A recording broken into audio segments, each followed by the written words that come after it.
মাছে ভাতে বাঙালি।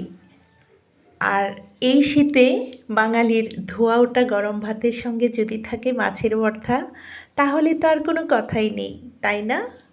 আসসালামু আলাইকুম। আইফি সিম্পল কুকিং চ্যানেলে আবারও আপনাদের সবাইকে স্বাগত জানাচ্ছি আজকের এপিসোড দেখার জন্য। আজকের রেসিপি রুই মাছের লেজ ভর্তা। এই রুই মাছের লেজ ভর্তা রেসিপিটি কিভাবে খুব সহজ ওয়েতে এবং সুস্বাদুভাবে চটজলদি করা যায় সেটাই আপনাদের সঙ্গে শেয়ার করতে যাচ্ছি। আশা করি ভর্তা প্রেমীদের জন্য আজকের রেসিপিটি স্পেশাল হতে যাচ্ছে। তাহলে চলুন দেখি এর মূল প্রস্তুত প্রণালীতে চলে যাই। সবার প্রথম দেখতে পাচ্ছেন বিরাট আকারের একটা রুই মাছের লেজ নিয়েছি। লেজটাতে দাগ কেটে নিয়েছি যেন মশলাগুলো এবং লবণ ভালোভাবে ঢুকে ভেতরটা সেদ্ধ হয়। এখানে শুকনো মরিচ, কাঁচামরিচ, পেঁয়াজ কুচি আর রসুন নিয়েছি। এরপর রুই মাছের লেজটাতে ভালোভাবে আমরা ম্যারিনেট করে নেব। এখানে হাফ চা চামচ পরিমাণ করে লবণ, লাল মরিচের গুঁড়ো, হলুদ গুঁড়ো দিয়ে ভালোভাবে হাতের সাহায্যে ম্যারিনেট করে নেব। একদম মশলা ও লবণ দিয়ে গা মাখা করে আমরা 10 থেকে 15 মিনিট রেস্টে রেখে দিতে পারি। হাতে সময় না থাকলে ম্যারিনেট করে রেখে দেওয়ার রেস্টের কোনো প্রয়োজন নেই। এরপর চুলাতে বসিয়ে দিলাম একটা পাত্রটাতে দিয়ে দিলাম পরিমাণ মতো সয়াবিন তেল। এই সয়াবিন তেলটাতে মাছ ভাজার পর কিন্তু মরিচ ও পেঁয়াজগুলো ভেজে নেব। এরপর ম্যারিনেট করা মাছটা দিয়ে দিলাম। অবশ্যই চুলার আগুনটা মিডিয়ামে রেখে আমরা এই মাছটা ভেজে নেব। আর মাছটা দেওয়ার আগে লক্ষ্য রাখবো যেন ভালোভাবে তেলটা গরম হয়েছে কিনা সেটা লক্ষ্য রাখতে। আর এই উল্টানো পাল্টানোর কাজটা একটু সাবধানতা অবলম্বন করতে হবে। আমি কিন্তু খুন্তির সাহায্যে পারিনি, এখন একটা চিমটির সাহায্য নিচ্ছি। অবশ্যই আমি নতুনদের উদ্দেশ্যে বলছি। তো চিমটিটা দিয়ে ভালোভাবে উলট পালট করে নিচ্ছি। আসলে মাছের যে লেজটা এতটাই বড় ছিল, আমার খুব সমস্যা হচ্ছিল ভেজে নিতে। তেল যেন ছিটকে না যায় সেদিকে আমরা লক্ষ্য রাখবো। আর চুলার আগুনটা বাড়িয়ে দিলে হয় কি পোড়া লাগার চান্স থাকে, আর কমিয়ে দিলে হয় কি মাছটা থেকে পানি ছাড়ার চান্স থাকে। তাই আমরা চেষ্টা করব মিডিয়াম আঁচে এই মাছটা ভেজে উঠিয়ে নিতে। তো মাছটা কিন্তু ভাজা হয়ে গেছে। এই পর্যায়ে কিন্তু আমি একটা সার্ভিং প্লেটে রেখে দিয়েছি, আর পাশে আছে ধনিয়া পাতা কুচিটা। এখন গরম অবস্থায় আমি একটু চেষ্টা করছি কাঁটাগুলো বেছে নিতে, একটু তাড়াহুড়াই ছিল। কাঁটা চামচের সাহায্য নিয়েছি, এটা হাতের সাহায্যে করা যাবে না। এখন দেখতেই পাচ্ছেন যে ধোঁয়া উঠছে। খুব ভালোভাবে কিন্তু এটা ভেতরটা সেদ্ধ হয়ে গেছে। আর কাঁটাগুলো অবশ্যই ভালোভাবে বেছে নিতে চেষ্টা করব। এখনও পর্যন্ত আপনাদের মূল্যবান সময়টুকু দিয়ে যারা আমার সঙ্গে আছেন, লাইকটা দিতে ভুলে গেছেন, প্লিজ লাইক দিয়ে যাবেন। আর আপনাদের গুরুত্বপূর্ণ মতামত অবশ্যই জানাবেন। সম্ভব হলে ভিডিওটা শেয়ার করে দিতে পারেন। আর নতুন বন্ধুরা এখনও পর্যন্ত যারা আমার চ্যানেলটিকে সাবস্ক্রাইব করেননি, আপনাদের কাছে বিশেষ অনুরোধ রইল চ্যানেলটাকে সাবস্ক্রাইব করে আমার পাশে থেকে যাওয়ার জন্য। আর যারা এই কাজগুলো করে নিয়েছেন তাদেরকে অসংখ্য ধন্যবাদ ও আমার অন্তর থেকে অনেক দোয়া ও ভালোবাসা। তো মাছের কাঁটাগুলো ভালোভাবে বাছা হয়ে যাবার পর অবশিষ্ট যে তেল ছিল সেই তেলে কিন্তু মরিচগুলো ভেজে নিচ্ছি। কাঁচা মরিচগুলো আপনারা চাইলে যে কোনো এক ধরনের মরিচ দিয়েও ভেজে নিতে ভর্তাটা করে নিতে পারেন। কাঁচা মরিচগুলো ভালোভাবে ভেজে উঠিয়ে নিয়েছি।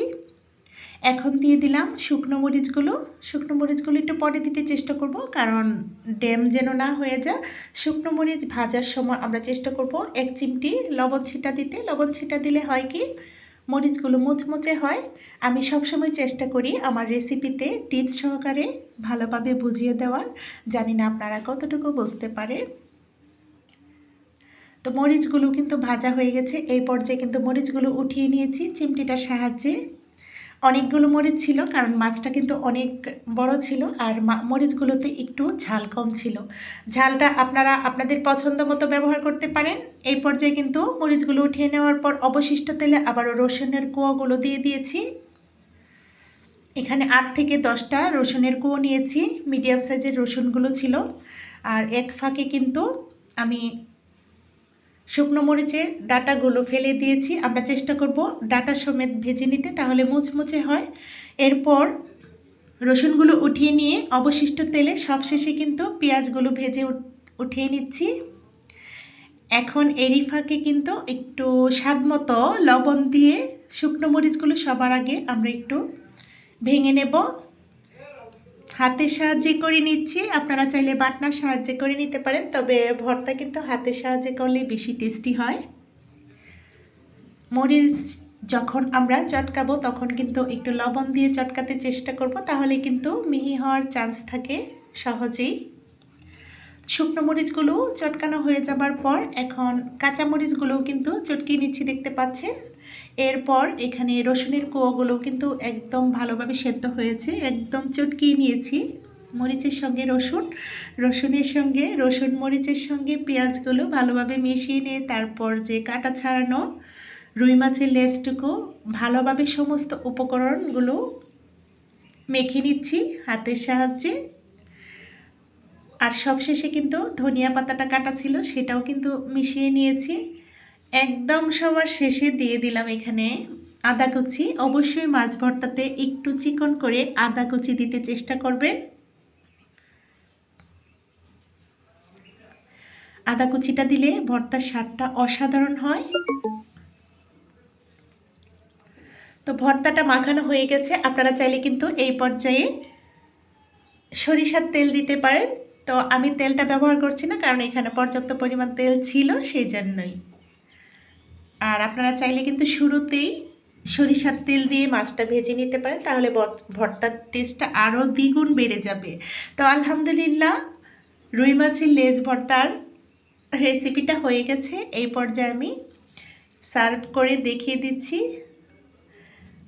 এখানে মাছের লেজের যে কাঁটাটা দিয়ে গার্নিশিং করে দিলাম, দেখতে বেশ ভালো লাগছে। আর এখানে লেবুর স্লাইস দিয়ে দিয়েছি দুটো লেবুর স্লাইস ও কাটা দিয়ে যে একটা গার্নিশিং করে নিয়েছি, আমার কিন্তু বেশ ভালো লাগছিল। আপনাদের কেমন লাগছে অবশ্যই কমেন্টে বলে যাবেন। এই ভর্তা রেসিপিটা বাঙালির পাতে থাকলে কিন্তু আর কোনো কিছুই প্রয়োজন হবে না, আমি কথা দিচ্ছি। অবশ্যই ভর্তা প্রেমীদের, যারা কিনা ভর্তা পছন্দ করেন, তারা কিন্তু এই ভর্তাটা পেলে আর কোনো কিছুই খাবে না। তো আসলে আমি গোলাকার করে নিচ্ছি ভর্তা, এখানে অর্ধেকটুকু খাওয়া হয়ে গেছে। তৃপ্তি সহকারে খেয়ে নিয়েছিলাম, খুবই সুস্বাদু হয়েছিল। গরম ভাতের সঙ্গে দুপুরবেলায় হলে ছোটো বড়ো সবাই খেয়ে নেবে ইনশাআল্লাহ। আশা করি রেসিপি ভালো লেগেছে। ভালো লাগলে আবারও বলছি, লাইক কমেন্ট শেয়ার করতে ভুলবেন না। চ্যানেলটাকে সাবস্ক্রাইব করার বিশেষ অনুরোধ রইল। তো আগামী ভিডিও দেখার আমন্ত্রণ রেখে আজকের মতো ভিডিওটা এখানেই শেষ করব। সবাই ভালো থাকবেন, সুস্থ থাকবেন, আমাদের পাশে থাকবেন, আমাদের জন্য দোয়া করবেন। বাড়ির ছোট ও বৃদ্ধদের প্রতি বিশেষ যত্নশীল হবেন। আল্লাহ হাফেজ, আসসালামু আলাইকুম।